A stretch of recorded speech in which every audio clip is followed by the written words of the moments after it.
Dan? Nanton said in disbelief. Did you say Dan? Dan the Mighty? Indeed.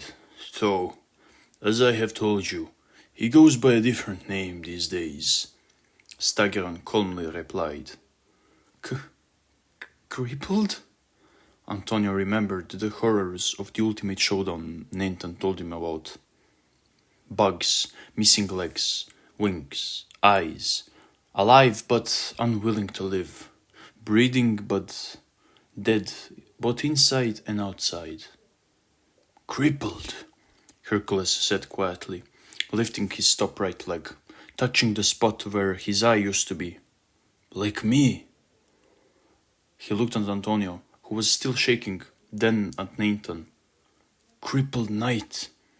It doesn't have to mean that it's bad. He could be only missing an eye like me. He tried to give Antonio some hope. Antonio just blankly stared at him. Staggeron noticed this, so he cut Hercules off. Your beetle friend is right, young ant. Hearing this got Antonio's attention, and the ant carefully locked eyes with the eternal king. Hercules did not expect to hear those words from the king.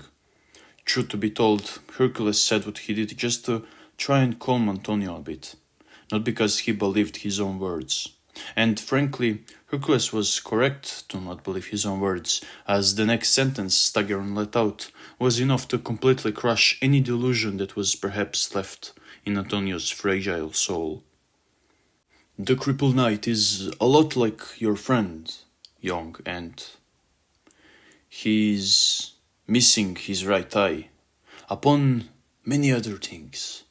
Legs, dignity, courage. Calling him a great knight would be a disgrace.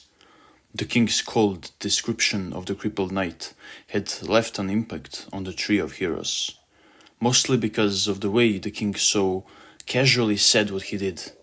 So it is that bad, Antonio said. Nathan made an angry expression. Did the king just... How dare you! Hercules yelled. He found the king's words the most personal and disrespectful. How dare you say that? Yes, he may be missing some limbs, but to say that he is a disgrace to the title of the Great Knights? Did ya forget all of Dan's achievements, king? Did ya forget about all the times he, along with the other 4 knights, had helped this city and the Battlefield's people, among many other noble things they have done for Castana? Did you forget that he was a big part in stopping Ozara the last time and the time before that? And to think that I respected you, Staggeron. Hercules' furious, disrespectful tone reached the king's shocked, tympanic membrane. The old king had never heard a common folk speak to him in this manner. The king got closer to Hercules and said, What is your name, Hercules Beetle? Hercules expected the king to attack him or punish him in some way for speaking out to king like that, but instead, all Staggeron did was ask him for his name. Hercules! Hercules, son of Herculeus! Ah, Hercules! Such a fitting name for your species. The king tilted his head. And Herculeus. I knew your father, Hercules. He was an exceptional warrior in his time. The king's actions confused Hercules more and more. I've heard about it. My mother told me, and my brother's stories about him. Yes, a most exceptional warrior indeed, Staggeron continued. Maybe he could even have been one of the greats, if only fate didn't have other plans for him. Hercules just got more angry when hearing this. Where are you getting at? The king coldly locked eyesight with him and answered, What I'm trying to say is that even exceptional warriors like your father, or Dan, can fall from grace. In case of your father, it was dying in the showdown. And in case of Dan, it was becoming a coward, a weakling, a crippled shell of his former self, a disgrace to his former title. You scum!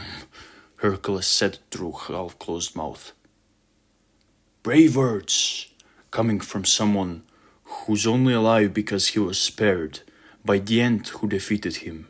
A mere ant, defeating a Hercules beetle.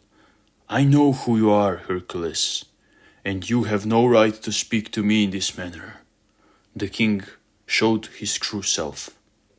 Hercules wanted to fight. He wanted to spit at the king. He wanted to say something, anything. But he sustained his rage, kept his temper. As for he knew that doing so would only go against Nathan's and Antonio's plans. Doing so would only sabotage their mission. The king turned towards the ants, who observed the entire scene in disbelief. And you? Do you have anything to say to me about disrespecting the Crippled Knight? Antonio looked at Nathan, who just stood there with a blank expression, silent. Well, whatever. The king turned around and started slowly walking towards the graveyard's exit. You will soon see that what I said was nothing more than the simple truth.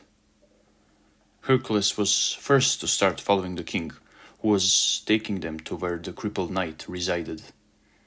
So we're just gonna let him insult us like that? Antonio's complaint was cut short by Nathan raising his top left leg, signalizing that it is not the right time for this.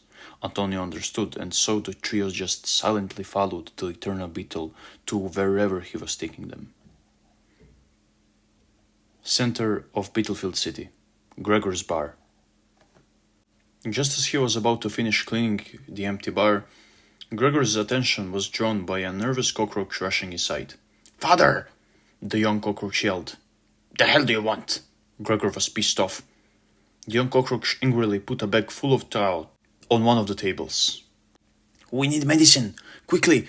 David is seriously injured. Edgar said that you could take as much as you want. Gregor deliberately hesitated for a few moments, observing his son's reaction before replying. What for? His leg. He's missing a leg. Some damn ants and a Hercules beetle did it to him. Gregory avoided mentioning that they were the ones who started the fight. Ants, you say? Old Gregor whispered, then thought to himself. So that's why Edgar asked me if those plates were Zara's. He looked at his son with an emotionless expression, thinking, Gregory, what have you gotten yourself into? But please, father, we have to stop the bleeding. Gregory was worried. Old Gregor went to the back of the bar. After a minute or so, he was back with a tiny jar of a sticky substance. Here, he roughly gave it to his son. Now go! Gregory had a confused look on his face. Aren't you going to take some trow? He asked. His father had pretty much never given him something for free. Go, save your friend. I'll deal with the payment with Edgar later. This isn't like you, father, but thank you. Gregory took the bag of chow from the table and left. When the door of the old bar closed, the lonely cockroach put 4 of his legs together and whispered in a prayer. Oh, great Stagiron, I beg of you, please keep my son safe. Outside of the bar, a Goliath named David awaited his friend, who exited the bar holding the medicine he needed. How did it go? David asked. My father, he acted a bit weird. He didn't take any trow for the medicine, Gregory replied. Well, whatever was on that old fuck's mind was good for us, I guess. Now let's apply the medicine before we check in on Edgar and that damn ant. David laid on the floor and Gregory started applying the sticky substance directly on David's wound. David groaned in pain. This made Gregory flinch. He asked in a worried tone, Are you okay? Yes. It just hurts a little is all. David assured he was fine. If you say so. I'm going to continue now. Be ready. Gregory warned David before continuing. David made a painful expression and bit his lips, but he sustained from making any more noise. After about half a minute or so, Gregory said, All finished. It shouldn't get infected now. Yes, thank you, brother. David smiled. Seeing David smile, even after all he's been through, made Gregory happy. Let's get back to the boss and, more importantly, let's kick some ass. And so the duo left. Battlefield. Path to the Crippled Knight's hideout. After a few minutes, Staggeron decided to break the uncomfortable silence. You know, you're not the first bugs to search for the Great Knights, to search for the truth. Neither are you the first bugs to seek my guidance in this matter. Antonio, Nathan, and Hercules carefully listened to what the king had to say. About a season ago, 2 Dogbane Beetle brothers came to my castle, just like you did, to ask for any info on the Great Knights. Their names were Thorax and Zephyr. Thorax and Zephyr, the Dogbane brothers.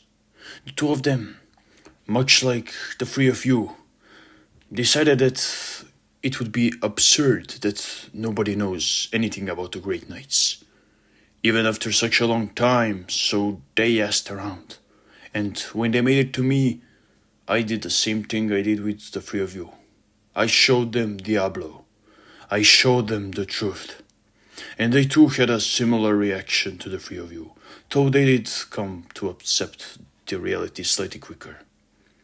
And after I showed them Diablo and told them about Mateas, I told them about the Crippled Knight. The same way I told you. That him, or what's left of him, is a disgrace to the title of the Great Knights. It will not surprise you that the Dogbane brothers found my description of the Crippled Knight quite disrespectful.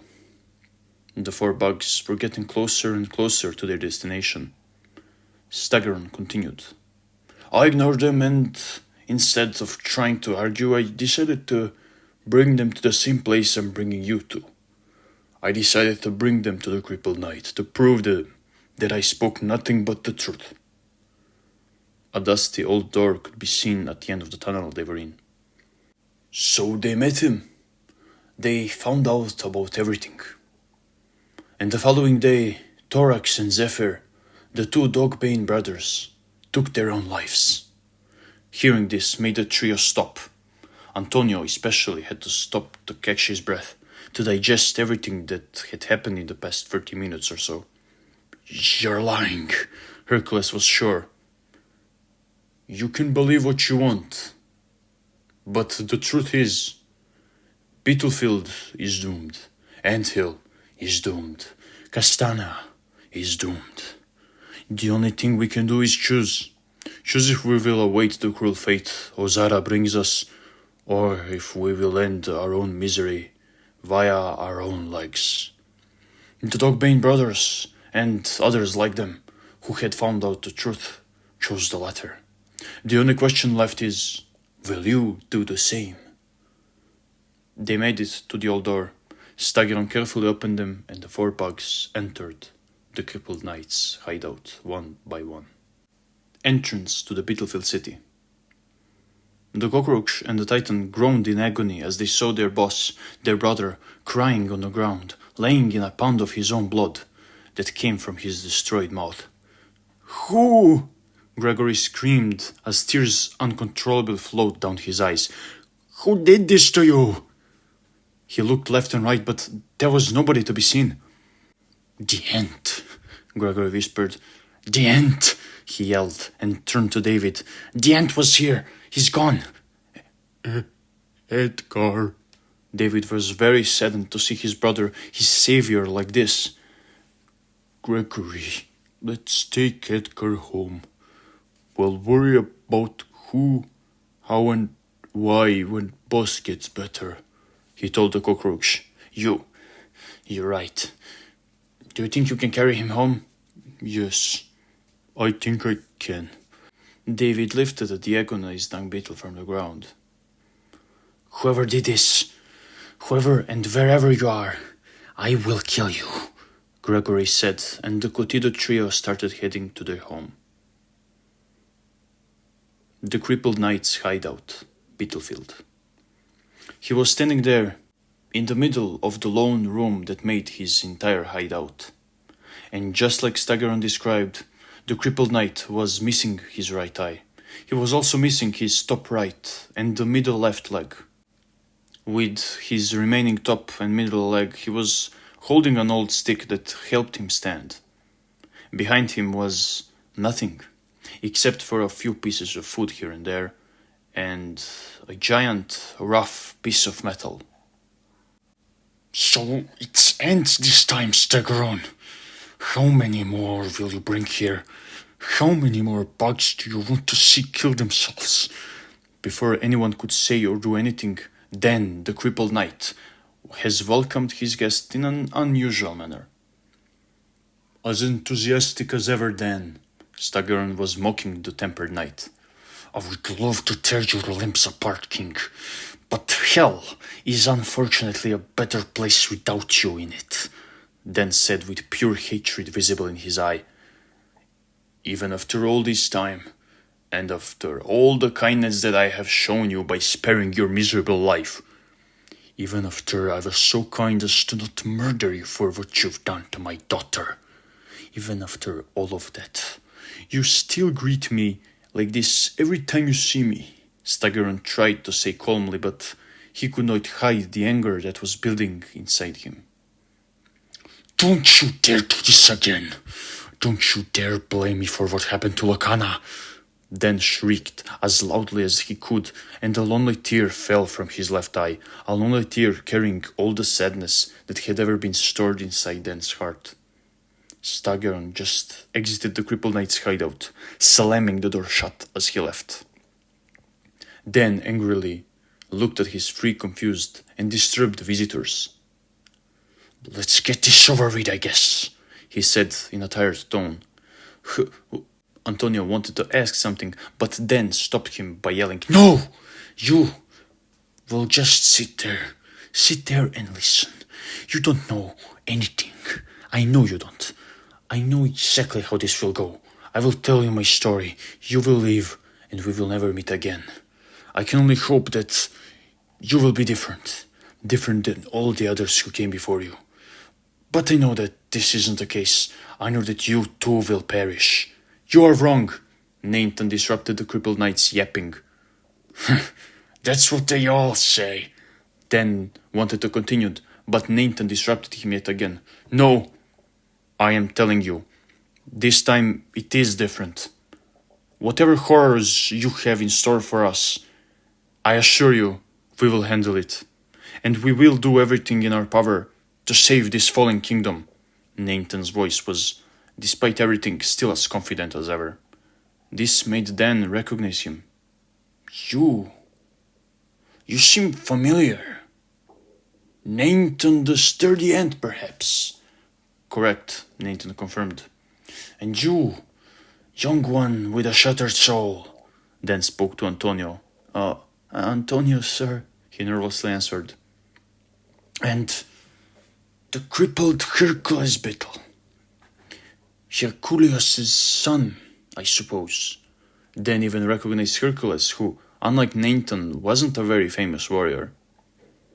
This surprised Hercules, who said, How did you know? Ha! Your father was pretty famous, you know. I fought with him once. He was a powerful warrior. A powerful warrior indeed, Dan said. Hercules could not say anything for he was too astonished by the fact that none other than the king and then the mighty themselves knew his father, whom he had never met. The Crippled Knight looked Nathan in the eyes and said, I suppose you are different, at least in one way.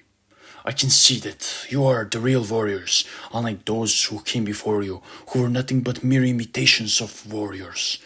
Weak bugs who only sought to see the truth to satisfy their curiosity. But you, looks like the three of you might actually be able to handle what you're about to find out. Dan looked upwards before continuing.